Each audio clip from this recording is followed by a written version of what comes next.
Oke, sekarang kita akan ngomongin nih dasar matematika yang mana benar-benar dasar gitu ya. Mungkin kita udah belajar materi ini dari SD mungkin ya. Di sini agak sedikit berbeda karena di sini aku mulai dengan soal, tapi ini kita nggak kita kerjain dulu nih. Nanti terakhir kita kerjain. Di sini aku punya dua soal. Yang pertama mangan 4 oksida, yang kedua di sini ada reaksi redox gitu ya. Yang mana ini adalah half reaction, artinya setengah reaksi gitu. Mungkin kalian udah dengar nih di SMA setengah reaksi. Dan juga nanti di soal nomor 2 ini kita disuruh mensetarakan gitu, balancing. Nah, percaya atau enggak, kedua soal ini nih ya, nomor satu dan nomor 2 ini, itu kita memakai konsep dasar matematika yang kita pelajari di SD. Kira-kira bisa tebak nggak apa? Mungkin kan dengar nih yang namanya dulu pas SD ya, KPK. Nah, KPK itu kelipatan persekutuan terkecil gitu. Nah, ini kan udah kita pelajarin dari SD ya. Percaya atau enggak, konsep sedasar ini itu kepake di kimia. Nah, berarti kalau gitu sekarang kita akan belajar mengenai KPK. Tapi sebelum itu ya, aku mau kasih dulu konsep dasar dari KPK nih. Misalkan aku punya angka 3 sama 6 nih. Oke, kita disuruh cari KPK-nya berapa nih misalnya. Kelipatan persekutuan terkecil. Nah, kalau kita mulai dari 3, pertama kita kalikan aja dia dengan satu, misalnya 3 kali satu berapa? 3, koma, terus 3 dikali 2 6 gitu kan. 3 dikali 3 sama dengan 9. Sekarang kalau misalkan 6 dikali satu sama dengan 6 kali 2 sama dengan 12. Kita nggak perlu lanjutkan karena kita udah dapat kelipatannya. Yang namanya kelipatan ketika dikali nih ya, hasilnya akan sama nih, 6 dan 6. Nah, hasil sama dengan ini kita lingkarin merah karena ini pentingnya untuk pelajaran kita ke depannya. Nah, hasil sama dengan 6 ini, inilah yang disebut dengan KPK atau inilah yang disebut dengan kelipatannya. Berarti 3 sama 6 kelipatannya berapa gitu? Ya, 6 adalah hasil dari perkaliannya yang terkecil gitu. Tapi apa? Kedua-duanya sama. Artinya di 3 ketika kita kalikan nanti akan jumpa 6. Di 6 ketika kita kalikan dia dengan satu akan jumpa 6 lagi. Nah, 6 ini kan sama nih ya, baik itu di 3 dan di 6. Hasil kalinya maksudnya. Nah, hasil kali yang sama yang terkecil, oke, itulah yang disebut dengan KPK. Walaupun nanti ke depannya, ini misalkan kalau aku teruskan ya, yang di 3 ini, 3 dikali 4 sama dengan 12. Walaupun ini sama dengan ini, tapi ini bukan KPK lagi. Karena apa? Kita ngeliat yang paling terkecilnya, kelipatan yang terkecilnya. Oke, itu adalah konsep dari KPK itu sendiri. Kenapa hal ini menjadi penting? Karena dalam dua soal ini kita akan memakai konsep KPK yang sederhana ini. Misal nih, ya kita ambil contoh nih misalnya besi 3 oksida. Aku harap kalian udah nangkap dengan penjelasan konsep sebelumnya. Nah, tapi jangan khawatir, di sini akan kita coba lagi ulang dengan soal yang ini, besi 3 oksida.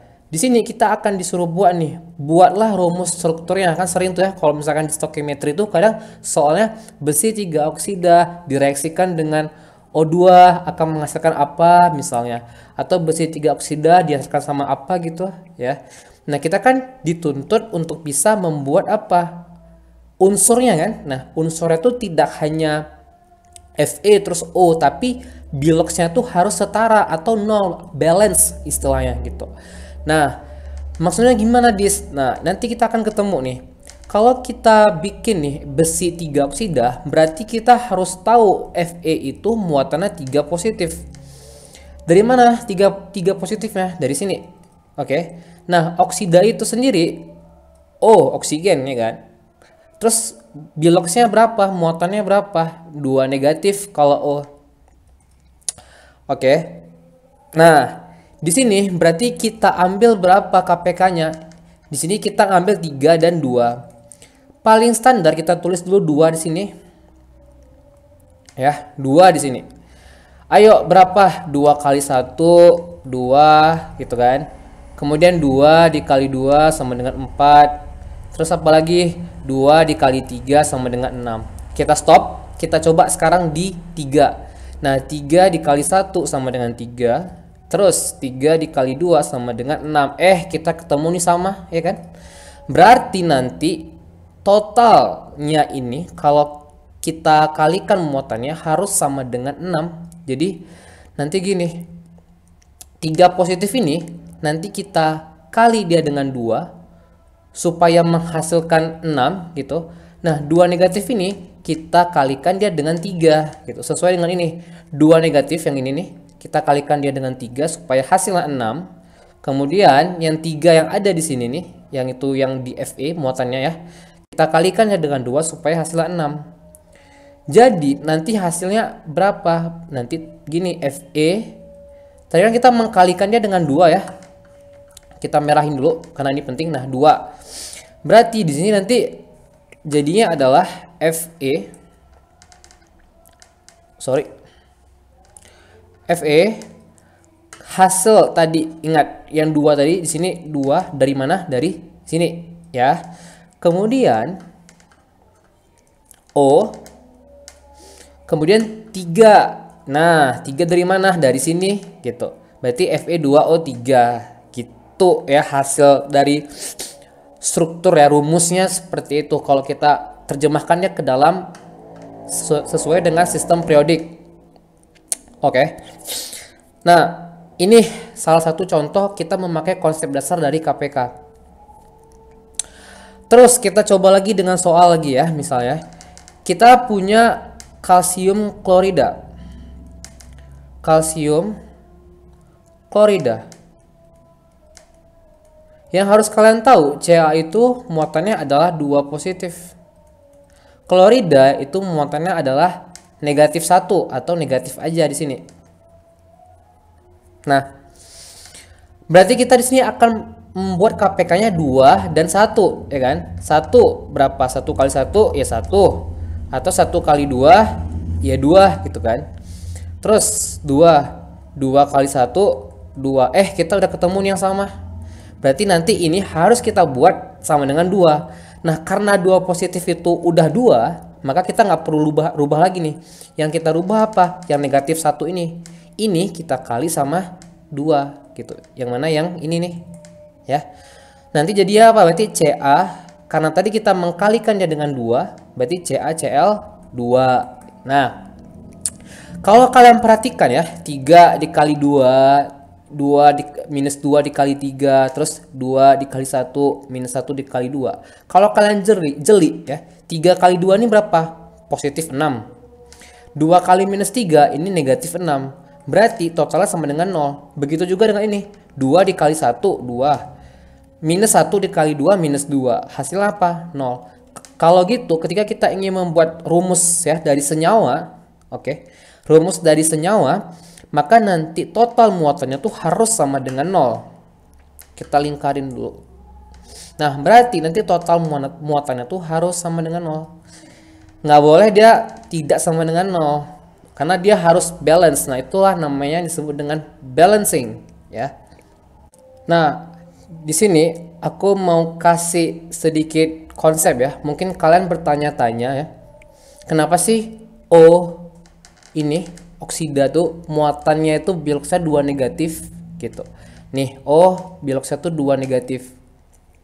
Karena gini, sesuatu unsur ya yang ada di alam ini dia cenderung dalam keadaan yang berikatan. Kenapa dia berikatan? Karena dia ingin mencari yang namanya kestabilan nih, gitu.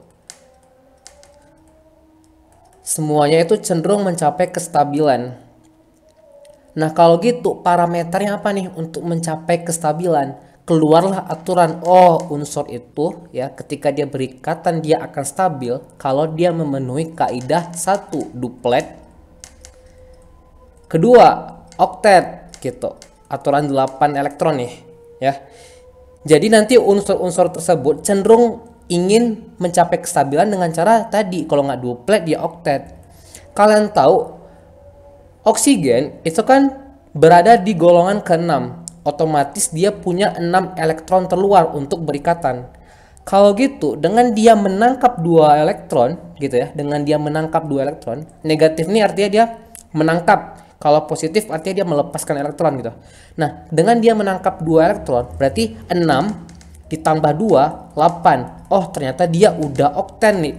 Udah oktet tuh. Nah, ketika dia oktet, dia itu stabil. Makanya O2 negatif ya, itu kenapa dia 2 negatif? Karena dengan dia menangkap 2 elektron, dia menjadi oktet nih. Oke, contoh lain. Misalnya Cl negatif misalnya. Cl itu dia berada di golongan 7 ya nggak? Maka di golongan 7, sorry ini bukan kayak gini ya. Nah, dia berada di golongan 7.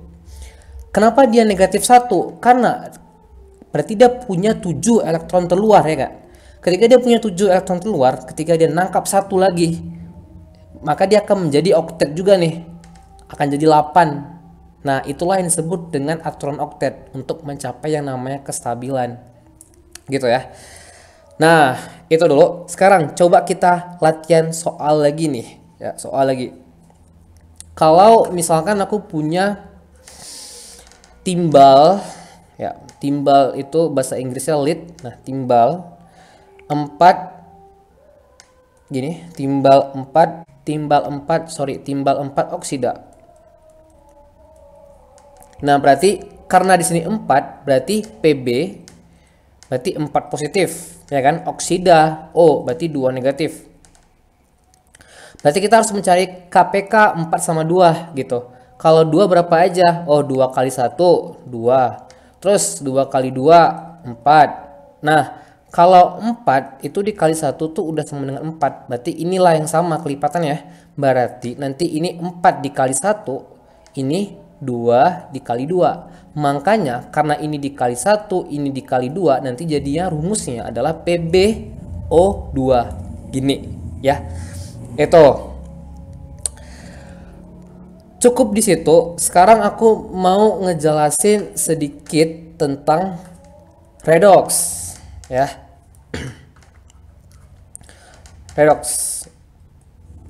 Redox mungkin kalian udah dengar.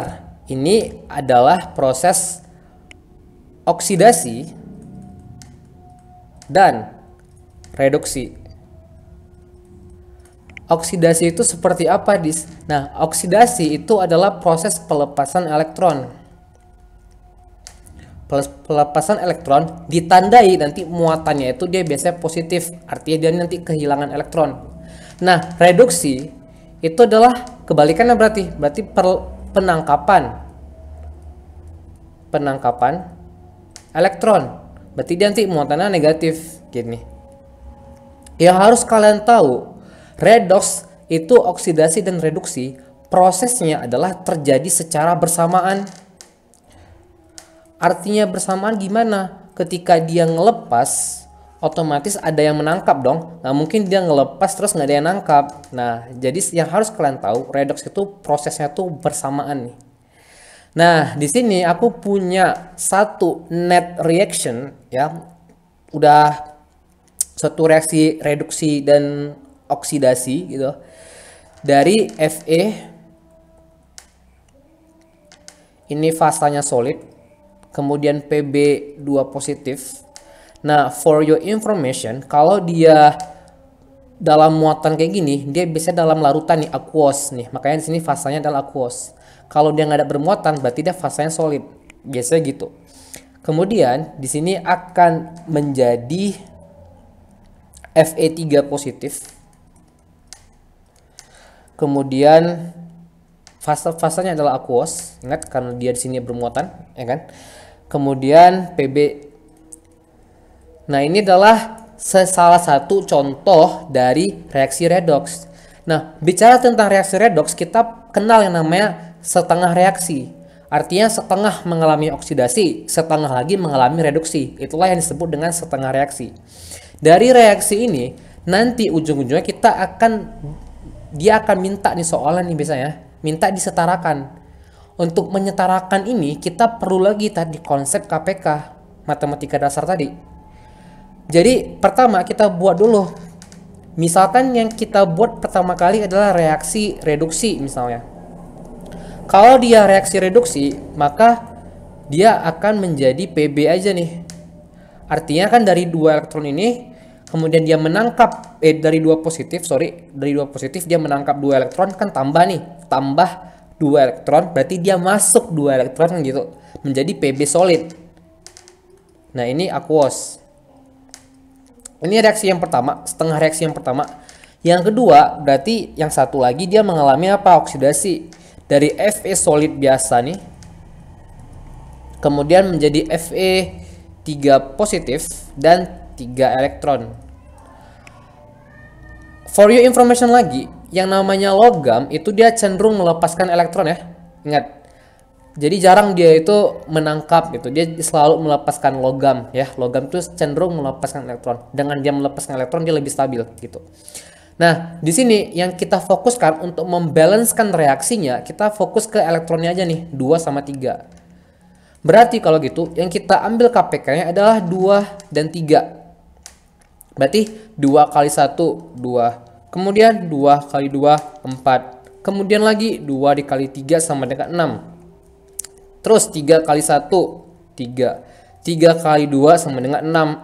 Kita udah ketemu nih. Berarti nanti kita harus membuat 2 ini sama dengan 6 nih. Berarti dengan cara apa? Kita kali 3 semuanya. Kali 3. Kemudian ini kita kali 2. Oke, semuanya.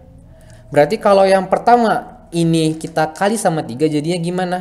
3 Pb 2 positif ditambah 6 elektron karena udah dikaliin. Ini menjadi 3 Pb solid. Nah, fasanya solid. Yang kedua, berarti ini jadi 2 Fe, kemudian fasanya solid, 2 Fe 3 positif dan 6 elektron. Ingat, kalau dia sama dan berada di ruas yang berbeda, yang ini di ruas kiri dan ini di ruas kanan, maka kita bisa hajar ya, kita coret dari reaksi gitu. Nah, kalau gitu, kalau ini digabung setengah reaksi ini, setengah tambah setengah jadi satu ya. Jadinya gimana?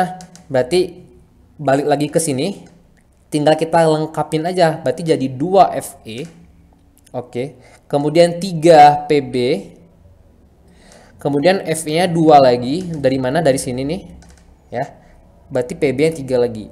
Nah, inilah net reaction yang udah disetarakan gitu. Ya. Itulah kepake lagi kan konsep KPK. Kira-kira seperti itu ya. Nah, kalau gitu nih, berarti kita udah bisa jawab soal yang tadi, yang pertama kali nih, di slide yang pertama. Nggak usah balik lagi ke slide sebelumnya, kita jawab aja langsung di sini. Mangan 4 oksida tadi soalnya yang pertama. Berarti ini kita udah bisa nih ya, menggunakan konsep yang udah kita pelajarin tadi. Kita bikin dia, buatlah rumus strukturnya nih. Nah, berarti mangan itu Mn, manganis ya, Mn. Karena dia di sini 4 romoid, maka dia 4 positif. Gitu. Oksida berapa? Ya, tadi kita udah tahu oksida itu 2 negatif. Berarti kita mencari KPK-nya apa nih? 2 sama 4 ya. Berarti 2 kali 1 2. 2 kali 2 4. Nah, ini 4 kali 1 itu udah 4. Berarti KPK-nya adalah 4 kelipatannya ya. Berarti di sini nanti kali 1, di sini kali 2 gitu. Karena yang kanan dikali 1, maka dia Mn aja. Yang 2 yang O nih, karena dia dikali 2 jadi MnO2. Nah, inilah hasilnya gitu. Yang kedua, kita coba dengan tinta yang berbeda. Yang kedua, tadi kita ada persamaan setengah reaksi. Sn solid, kemudian Sn 2 positif. Ini fasanya aqueous ditambah sama 2 elektron gitu. Kemudian ada VO plus, VO 2 positif. Dia mengalami reduksi harusnya ya, karena yang di atas ini adalah reduksi, yang di atas adalah oksidasi, yang ini berarti reduksi menjadi FO2. Nah, Ini adalah setengah reaksinya, ya, yang atas adalah oksidasi, yang bawah adalah reduksi. Setarakan dia, berarti kita ambil 2 sama 1, ya kan? Karena 2 sama 1 berarti KPK-nya 1 dikali 1, 1. 1 dikali 2 sama dengan 2. Terus 2 dikali 1, 2. Kita udah ketemu KPK 2 dengan 1, KPK-nya 2. Berarti nanti yang ini, yang di atas, semuanya kita kali 1. Yang bawah, semuanya kita kali 2. Nanti jadinya gimana? Jadinya itu adalah Sn, ini tetap sama, karena kita mengkalikannya dengan 1 ya, berarti tidak ada perubahan gitu.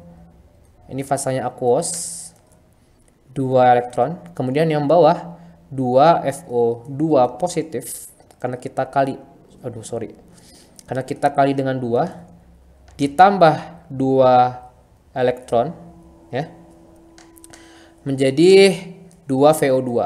Ini kita coret, ini kita coret, maka net reactionnya adalah, ya, net reactionnya adalah Sn positif ditambah 2 VO2 positif menghasilkan SN2